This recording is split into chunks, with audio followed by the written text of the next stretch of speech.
O líder supremo do Irã, Ali Khamenei, está morto. No dia 28 de fevereiro de 2026, os Estados Unidos e Israel lançaram uma operação militar chamada Operação Epic Fury contra o Irã.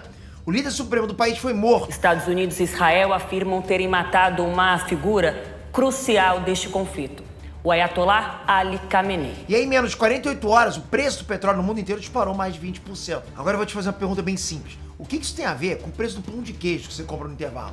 Com a conta da tua família no supermercado? Com o Uber que você pega lá pra chamar pra ir pro trabalho? Com o frango que a tua mãe coloca na mesa do almoço de domingo, né? Tudo, absolutamente tudo. E hoje eu vou explicar pra você isso da forma mais direta possível, porque ninguém te conta essa história completa. Sabe, sem economês, sem enrolação agora. Do jeito que um amigo te explicaria. Vamos lá.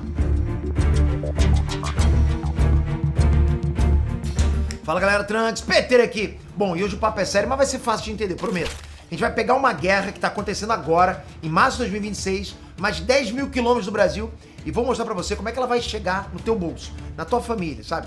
No preço do que você come, do que você veste, até no emprego que você ama. Isso não é teoria, ok? Não é previsão, não tem Mephisto aqui não. Isso está acontecendo agora. Então antes da gente começar, comenta aqui embaixo. Você sabia que uma guerra no Oriente Médio podia te afetar diretamente no Brasil? Eu quero saber se está sendo novidade pra você ou se você já entende essa lógica. Vamos lá, pensa numa teia de aranha. Quando você toca num ponto, vibra tudo, não é assim? A economia global funciona exatamente assim. O mundo todo está conectado por dinheiro, petróleo, comida e transporte marítimo, tudo. Quando qualquer coisa grande acontece num pedaço desse sistema, nessa grande teia, o efeito se espalha em ondas. Não importa que você mora em Fortaleza, em Cuiabá, em Porto Alegre, no subúrbio de São Paulo, não importa. Você vai sentir, não tem jeito, você vai sentir. A única questão é quanto, quando e como você vai se preparar, entende? Hoje a gente passa por cada onda e te mostra exatamente o que está acontecendo e o que dá pra fazer. Primeira coisa que você precisa entender, o que é o Estreito de Hormuz e por que ele importa tanto pra você. Imagina um corredor estreito de água entre o Irã e Omã, um canal que tem uns 50 km de largura no ponto mais estreito. Parece pouco, né? É por esse corredor que passa até 35% de todo o petróleo do mundo. Pensa assim, imagina que toda a comida de uma cidade gigante precisa passar por uma rua só. Se alguém bloquear essa rua, a cidade toda começa a sentir falta de comida. Os preços explodem, o pânico toma conta, percebe? É exatamente isso que está acontecendo agora com o petróleo. O Irã está ameaçando fechar esse corredor de água, né? E os países que dependem desse petróleo, praticamente todos, entraram em modo de alerta. DEFCON 4, né? Todos estão, desesperados. Aí o resultado foi imediato. O petróleo foi de cerca de $70 o barril para mais $110 em poucos dias. É a primeira vez que passa de $100 desde a invasão da Ucrânia em 2022. E o Catar, que é um dos maiores produtores de energia do mundo, jogou no ar a possibilidade do barril chegar a $150 se a situação piorar. Mas, Pedro, o Brasil não produz petróleo? Produz. O Brasil é o 9º maior exportador de petróleo do mundo. Isso vai ser importante mais pra frente porque tem dois lados nessa história.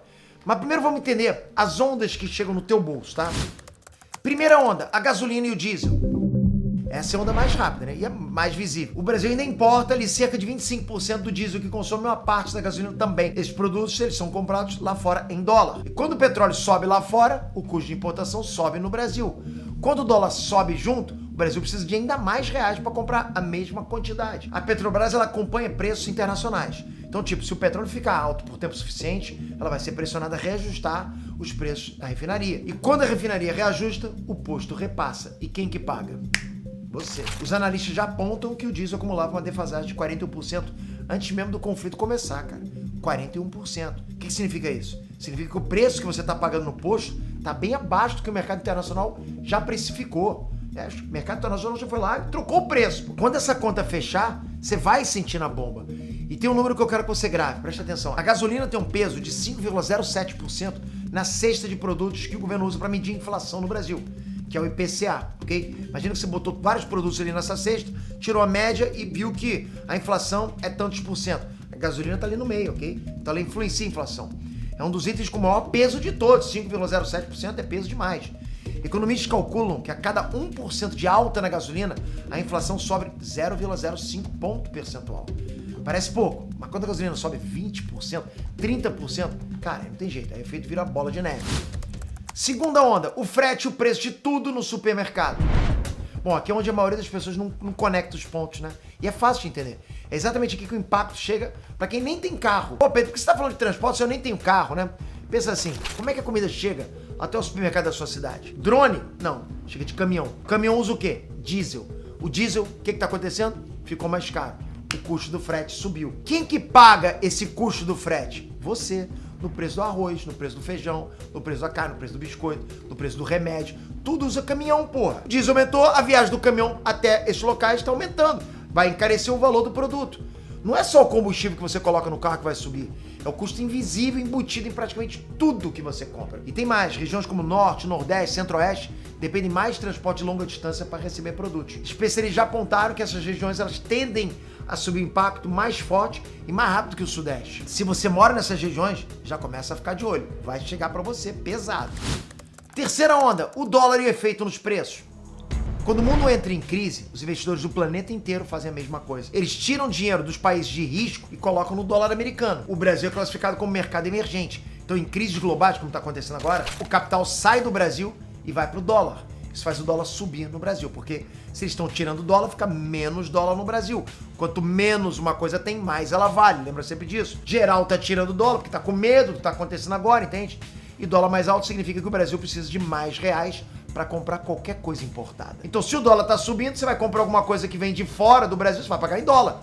O dólar tá mais caro, você vai pagar mais, não é? Você sabe o que é cotado em dólar? Petróleo. Fertilizantes são cotados em dólar também. Vários insumos industriais são cotados em dólar. Até eletrônicos, cara. Eletrônicos que você usa no dia a dia tem componentes importados. Tudo que importa é cotado em dólar. É um efeito multiplicador de custo que aparece em ondas durante semanas e meses. Você não sente tudo de uma vez. Vai chegando aos poucos. Na forma de reajuste aqui, um aumentozinho ali, percebe? Mas vai chegar. Quarta onda, os fertilizantes e sua comida. Essa aqui pouca gente fala, né? Pode ser uma das mais relevantes para quem compra comida no Brasil. Que é todo mundo. Concorda? O Brasil importa entre 80% e 85% de todos os fertilizantes que usa na agricultura. E o Oriente Médio é um dos principais fornecedores. Já sabe onde é que eu vou chegar, né? Em 2025, o Irã e os países da região concentraram ali cerca de 35% das importações brasileiras de ureia, que é um dos fertilizantes mais importantes do plantio. Fertilizantes mais caros significa custo maior para o agricultor. Custo maior para o agricultor significa preço maior no mercado. E aí, quem que sente? Quem que sente no feijão, no milho e no frango? Você. E tem mais um detalhe que, vai temperar e vai agravar mais o cenário. O Oriente Médio, que é onde está acontecendo essa guerra, vamos lembrar, também era um dos maiores compradores de milho e frango brasileiro. O Brasil exportou para essa região 26% de todo o frango que vendeu para o exterior. Se a guerra travar as exportações, a demanda cai, né? Ninguém vai querer mais comprar do Brasil. O setor sente e o efeito se espalha pelo agro. Quinta onda, os juros e o crédito. Essa é a onda mais difícil de explicar, mas talvez a mais importante para quem está tentando sair do lugar financeiramente. O Banco Central, que é o controlador geral, tem uma tarefa principal, controlar a inflação. Essa é a tarefa principal do Banco Central. A ferramenta que ele usa é a taxa Selic, que é a taxa básica de juros da economia, ok? Então vamos lá, quando a inflação ameaça subir, o que o Banco Central faz? Ele sobe os juros para desaquecer o consumo. O que o Banco Central pensa? Tem que a galera parar de comprar um pouquinho, então sobe os juros. Para dificultar para você. Antes dessa guerra, a expectativa era de que o Banco Central fosse reduzir os juros ao longo de 2026. Menos juros significa crédito mais barato, concorda? Crédito mais barato significa mais gente conseguindo financiar casa, abrir negócio, comprar carro, mais atividade econômica, mais emprego. Menos juros é bom pro mercado pra caramba. Mas vamos lá, com o petróleo alto e o dólar subindo, a inflação ameaça passar do limite. O que eu falei agora que o Banco Central faz quando a inflação ameaça subir? Bom, o BTG Pactual calculou que se o barril de petróleo ficar em torno de $80 por tempo suficiente, a inflação brasileira pode chegar a 4,7% em 2026, acima do teto da meta oficial. E se o petróleo for para $100 ou mais, que é o que está agora? O Copom, que é o comitê que decide os juros no Brasil, pode ser obrigado a manter a Selic alta por mais tempo até subir. E quem paga essa conta somos nós, cara, no crédito mais caro, no financiamento mais pesado, no boleto do cartão com juro absurdo. Qualquer juro que você vai ter que pagar vai estar muito mais alto, muito mais. Mas tem quem ganha com isso? Sim, é importante falar porque a história não é só de perda, né? O governo brasileiro e a Petrobras saem ganhando no curto prazo com petróleo caro. Por quê? Porque o Brasil, ele exporta petróleo. Aí quando o barril sobe, logicamente o Brasil recebe mais dólar. O preço está mais caro, entende? O Brasil fabrica, o Brasil fatura mais. Então o governo arrecada mais em royalties e impostos sobre a extração. A XP Investimentos calculou que um choque de só $10 no preço do barril pode injetar mais de 10 bilhões de reais adicionais nas contas do governo de 2026. Na balança comercial, o BTG e a XP projetam um ganho de até 8,5 bilhões de dólares no saldo do ano. Mas calma, esse ganho vai para as contas públicas, não necessariamente para o teu bolso. Enquanto o governo está ganhando lá no macro, você paga mais caro no posto, no supermercado, paga mais caro no crédito. no juros que tá pagando no boleto. O economista Gustavo Sung da Suno Research colocou de forma certeira, abre aspas, o petróleo mais caro funciona como um imposto invisível sobre o consumo e a produção, fecha aspas. E cara, é exatamente isso. Você não assina nenhum contrato, entende? Por isso que é invisível. Você não recebe nenhum boleto com esse nome. Mas você paga todo dia, em cada compra. Por isso que é invisível. Quanto tempo isso pode durar? Historicamente, né, crises no Oriente Médio têm impacto agudo, mas relativamente curto. Acontece rápido. É intenso, mas é rápido. A estimativa, se a gente se basear em episódios anteriores, é de 6 a 8 semanas de pressão forte, sabe? Com o petróleo devolvendo parte dos ganhos depois que o susto passa e os mercados se estabilizam. Mas os analistas apontam um agravante importante em 2026.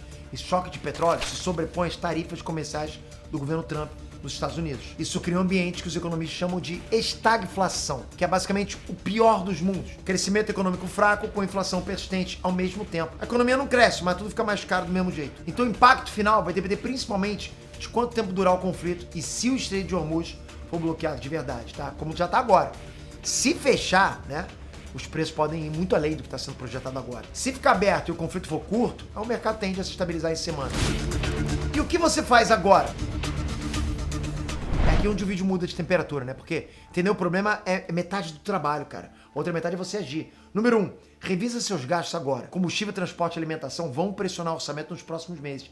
Cria uma reserva de emergência e ainda não tem. Parece óbvio, eu bato sempre nessa tecla, mas a maioria das pessoas só faz isso depois que o problema chegou. Cara, aí não dá. Número 2, fica de olho nos preços de forma ativa. Compara, pesquisa, usa aplicativo. O brasileiro que compra por hábito sem comparar vai pagar mais caro sem perceber. Supermercado, posto, delivery, tudo.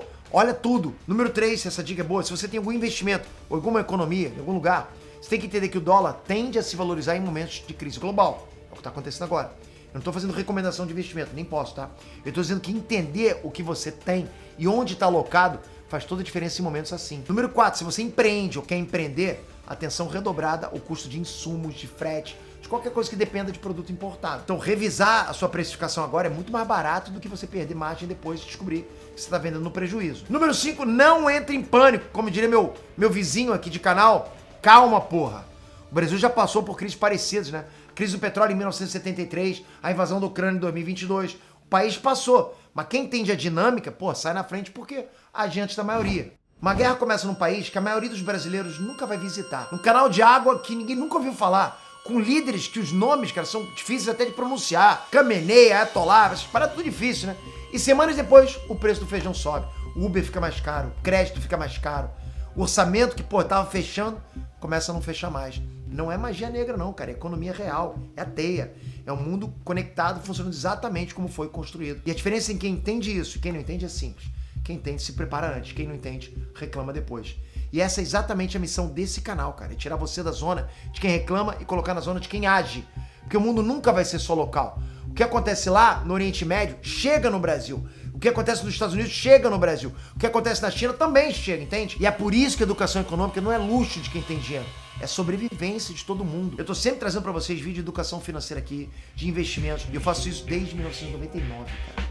Eu trabalho com isso, de investindo, economizando, colocando meu dinheiro nos lugares certos. Então eu quero trazer pra você esse lado também. Fica comigo, se inscreve no canal, ativa o sininho. Eu passo tudo pra você da forma mais clara possível. Vários vídeos aqui, muito voltados pra iniciantes de investimentos. Acho que vocês vão gostar demais. Obrigado de coração, conta com a tua inscrição e comenta aqui embaixo o que você acha disso tudo, se você sabia disso tudo ou não. Tamo junto sempre. Até a próxima. Fui!